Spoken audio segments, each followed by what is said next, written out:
המורה, אני רעבי, אפשר לאכול? פליז, פליז, פליז. לא. המורה, אבל כל דבר שאת מלמדת מזכיר לי האוכל. מה הקשר, נוגה? אני מלמדת גיאומטריה. אוקיי, בואו ניקח למשל משולש. זה מזכיר לי משולש פיצה. אוקיי, אז בואו נדבר על עיגול. זה מזכיר לי פיצה משפחתית. אז בואו נדבר על מלבן.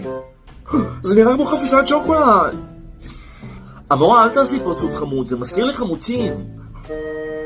אל תהיה אדומה, זה מזכיר לי עגבניה. די, די, די! אל תקפצי, זה מזכיר לי מוקפץ. נוגה, אני מזהירה אותך. תהי בשקט. אני לא יכולה להיות בשקט, המורה. זה מזכיר לי דג.